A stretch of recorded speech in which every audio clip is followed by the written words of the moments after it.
Good morning बच्चों, कैसे हैं आप लोग। आई होप आप लोग अच्छे हैं, घरों में हैं, सुरक्षित हैं। और हम लोग ऑनलाइन पढ़ाई कर रहे हैं और ऑनलाइन पढ़ाई में मैंने आपकी जो बुक है क्लास 10th की फर्स्ट फ्लाइट, उसका chapter number 7 glimpses of India. Glimpses of India में हम लोग देख रहे थे अ बेकर फ्रॉम गोवा, और इसका कुछ हिस्सा हमने पढ़ लिया था।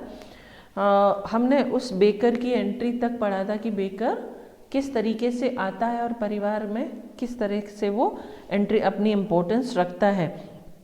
बच्चे बेकर से मिलने जाते हैं, इसलिए नहीं कि उनको ब्रेड लेनी होती, बट उनको उससे मिलना होता है। वो जो ब्रेड चूज़ करते हैं, स्पेशली स्वीट ब्रेड होती है, ये सब चीज़ें बच्चों के लिए बड़ी खुशी की चीज़ होती है। तो बच्चे इसलिए बेकर से मिलने जाते हैं। अब हम इससे आगे बढ़ रहे हैं। आप पेज नंबर 86 पर खोलिए, 86 पे।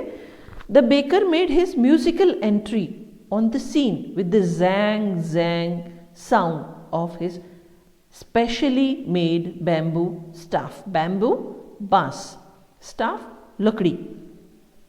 तो लेखक कहता है कि उसने बेकर ने अपनी म्यूजिकल एंट्री संगीत के साथ कैसे, उसके जो बांस की लकड़ी थी उसको बजाते हुए, उसके म्यूजिक जो जैंग जैंग का आवाज़ आ रही थी, उससे अपनी उपस्थिति दर्ज कराई कि मैं आ चुका हूँ। One hand supported the bask on his head. एक हाथ से तो उसने सिर पे जो ब्रेड की बास्केट थी उसको पकड़ रखा था, and the other banged the bamboo on the ground. Banged, BANGED, banged the bamboo. दूसरे हाथ से वो बांस की जो लकड़ी थी, लाठी थी, उसको आंगन पे बजाते जा रहा था।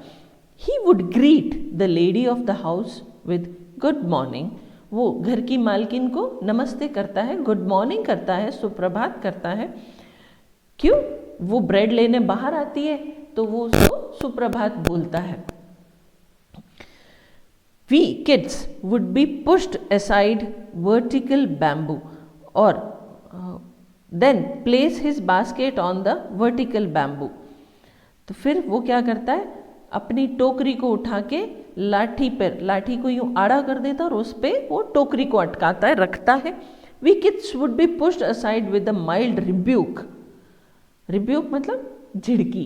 किसी को हम एकदम से कहते हैं अरे हटो ना, इस तरीके से, तो कि हम बच्चों को हल्की सी प्यार भरी झिड़की से अलग किया जाता है। And the loaves would be delivered to the servant.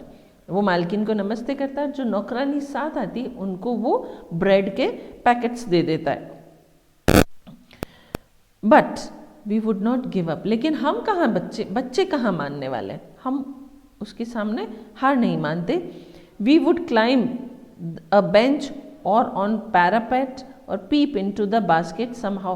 कि हम किसी ऊंचे प्लेटफॉर्म पर या किसी बेंच पर चढ़ के यूं टोकरी के अंदर झांकते, पीप, PEEP, पीप, झांकते।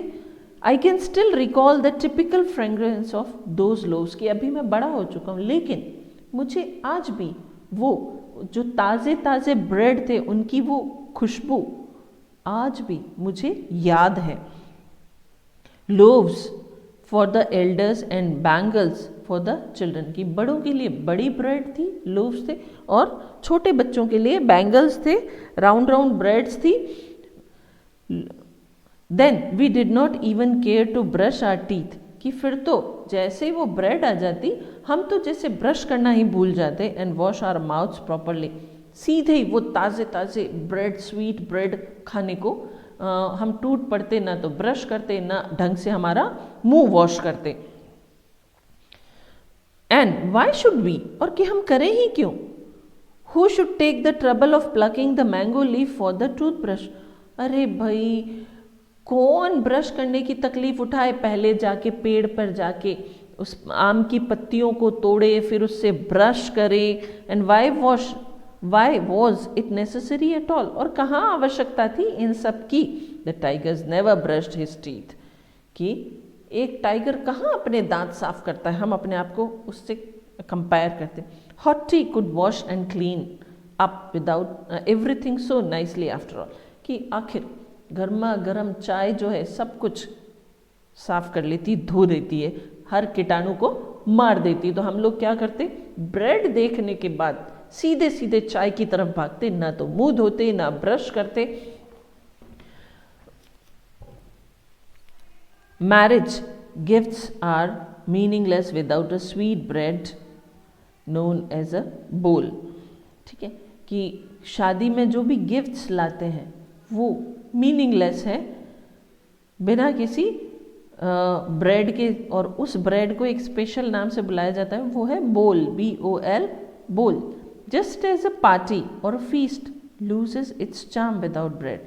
और कोई भी पार्टी या कोई भी फीस्ट, FEAST, फीस्ट होता है भोज, loses its charm without bread, बिना ब्रेड के वो अपनी खूबसूरती खो देता है। मतलब हर पार्टी, हर ओकेजन पर ब्रेड होना आवश्यक था। Not enough can be said to show how important a baker can be for a village. Not enough can be said कि एक बेकर के बारे में हम कितना बोलें वो भी कम पड़ेगा, ये बताने के लिए कि how important a baker can be for a village, कि एक गांव में एक बेकर का होना कितना आवश्यक है। The lady of the house must prepare sandwiches on the occasion of her daughter's engagement, कि घर की मालकिन क्या करती है, अपनी बेटी के एंगेजमेंट या सगाई पर सैंडविच बनाती है, तो उसमें भी ब्रेड चाहिए। केक्स एंड बोलिन्स are must for Christmas as well as other festivals. Cake और बोलिनहास जो है वो क्रिसमस और दूसरे त्योहारों पर आवश्यक है, तो उनमें भी ब्रेड लगती है। 10. The presence of a baker's furnace in the village is absolutely essential, आवश्यक, अत्यंत ही आवश्यक। और इस तरह से फर्नेस, भट्टी, मतलब बेक करने के लिए उसकी जो भट्टी लगती है, एक बेकर, अभी तो देखो बच्चों बेक जो है वो ओवन में हो जाता है, पर पहले ओवन में नहीं होता था, वो भट्टी पे तंदूर लगा के होता था। तो इस तरीके से हर पार्टी, हर सीजन में जो ब्रेड या केक चाहिए जो कि उस बेकर के यहाँ बेक होता था, इसलिए बेकर का एक गांव में होना कितना आवश्यक था। A baker or a bread seller of those days had a peculiar dress shown as kabai. अब जो बेकर या ब्रेड सेलर होता था उन दिनों में, वो एक उसकी खास ड्रेस होती थी जिसको कि कबाई कहते थे, KABAI, कबाई। It was a single piece long frock reaching down to the knees. ये एक ही कपड़े की बनी होती थी, एक ही पीस होता था, पैंट शर्ट की तरह दो टुकड़े नहीं, एक लंबी, घुटनों से लंबी फ्रॉक होती थी। In our childhood we saw bakers wearing a shirt and trousers which were shorter than full length ones and longer than half pants. कि हम हमारे बचपन में बेकर्स को एक शर्ट और एक ट्राउजर पहने हुए देखते थे, जो कि were shorter than full length and longer than half pant, half pant से लंबा और फुल पैंट से छोटा होता था, मतलब 3/4 कह सकते हैं आप। Even today anyone who wears a half pant which reaches just below the knees invites a comment that he is dressed like a पैडर। मतलब आज के दिनों भी अगर कोई व्यक्ति घुटने से नीचे तक का कोई पैंट पहन ले, 3/4 पैंट, तो लोग उसको एक कमेंट कहते हैं, देखो पैडर का ड्रेस पहना है।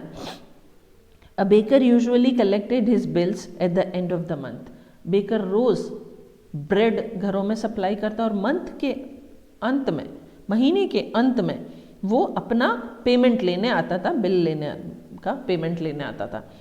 Monthly accounts use to be recorded on some wall in pencil. अब घरों में उस वक्त कहाँ पेन पेपर मिलते, तो लोग दीवारों पर ही पेंसिल से उसका हिसाब, ब्रेड का हिसाब लिखते थे।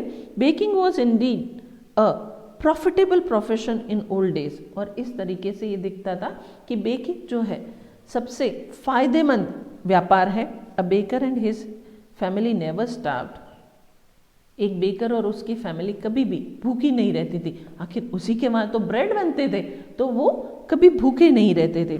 He, his family and his servants always looked happy and prosperous. एक बेकर, उसका परिवार, उसके नौकर हमेशा बड़े ही खुश और समृद्ध दिखते थे। Their plump physique was an open testimony of this, और उनकी भरी पूरी जो शारीरिक बनावट थी वो इस बात को सत्य साबित करती थी कि ये भरे पूरे समृद्ध परिवार के लोग हैं। Even today any person with a jack fruit like physical appearance is easily compared to a baker. यहाँ तक कि गोवा में अगर कोई व्यक्ति आज भी मोटे पेट वाला हो जैक फ्रूट की तरह, तो उसको बेकर से कंपेयर करते हैं कि हाँ भाई ये समृद्ध परिवार का है तो कहीं ना कहीं ये बेकर ना हो, मतलब ये सोचते हैं कि अगर ये मोटा ताज़ा आदमी इसका मतलब बेकर होगा। तो इस तरीके से ये एक चैप्टर है अ बेकर फ्रॉम गोवा। आपकी बुक जो है फर्स्ट फ्लाइट, इसका चैप्टर नंबर 7 है। मैंने पहले ही बताया था कि इसमें 3 हिस्से हैं, तो आज हमने एक हिस्सा पूरा किया है। नेक्स्ट क्लास में हम इसका सेकेंड हिस्सा करेंगे। नेक्स्ट क्लास में मैं आपको इसके इम्पोर्टेंट क्वेश्चन आंसर्स कराऊंगी, फिर हम नेक्स्ट पार्ट पे मूव ऑन करेंगे। टिल देन आप घर में सेफ रहिए, सुरक्षित रहिए और पढ़ाई करते रहिए। Thank you.